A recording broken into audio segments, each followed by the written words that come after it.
Chères infirmières, infirmières auxiliaires, inhalothérapeutes et perfusionnistes cliniques, aujourd'hui, le 19 mars, j'avais vraiment envie et le goût de m'adresser à vous, chers membres. Nous sommes aujourd'hui au 6e jour, après la déclaration d'urgence sanitaire du gouvernement du Québec pour freiner la pandémie COVID-19.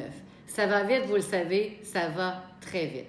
Chaque jour, vous êtes sur la ligne de feu et vous êtes au cœur de cette crise. À la FIC, nous nous sommes rapidement mobilisés et nous avons rapidement rentré en contact avec le ministère afin d'avoir toute l'information nécessaire et pouvoir agir le plus rapidement possible. Nous avons même établi des canaux de communication avec l'ensemble de vos représentantes syndicales et ce, de façon quotidienne pour avoir de vos nouvelles et être capable d'assurer que toutes les mesures qui doivent être mises en place le soient et être capable d'agir rapidement auprès du ministère parce que votre contribution à cet effort est incroyable, elle est essentielle et il faut s'assurer que toutes les mesures qui soient déployées fassent en sorte que vous soyez capable de continuer encore et encore dans les prochaines semaines. Dimanche dernier, vous le savez, le gouvernement nous a demandé de suspendre les négociations, ce à quoi nous avons dit oui, parce que nous devons tous être derrière vous et vous assurer d'avoir tous les moyens pour pouvoir continuer encore.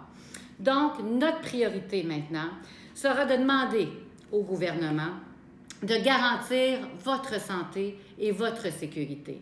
Notamment, on demande au gouvernement, nous l'avons martelé et nous allons continuer de le faire, que les travailleuses enceintes, celles avec des problèmes de santé, notamment celles immunosupprimées, devraient déjà être retirées de tous les milieux de travail où vous êtes à risque de contamination.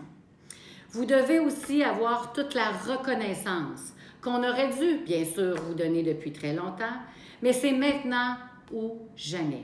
Donc, vous êtes indispensable et nous allons continuer de le marteler.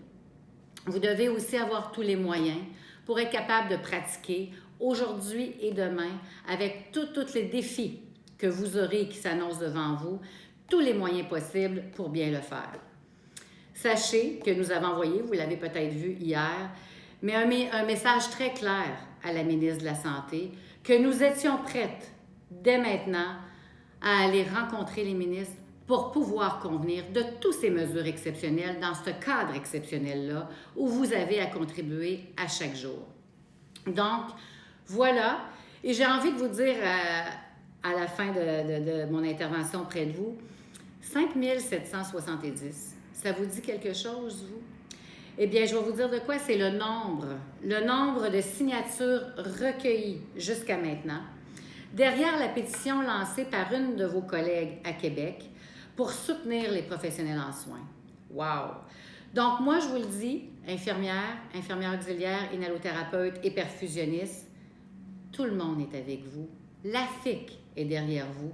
Vous êtes des professionnels, vous êtes essentiels, et ce, plus que jamais.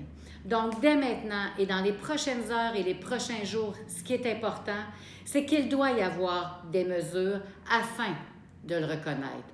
Donc, nous avons convié le ministère à un rendez-vous, nous serons au rendez-vous et nous allons aller travailler très fort pour vous dans ce sens. Merci à vous tous.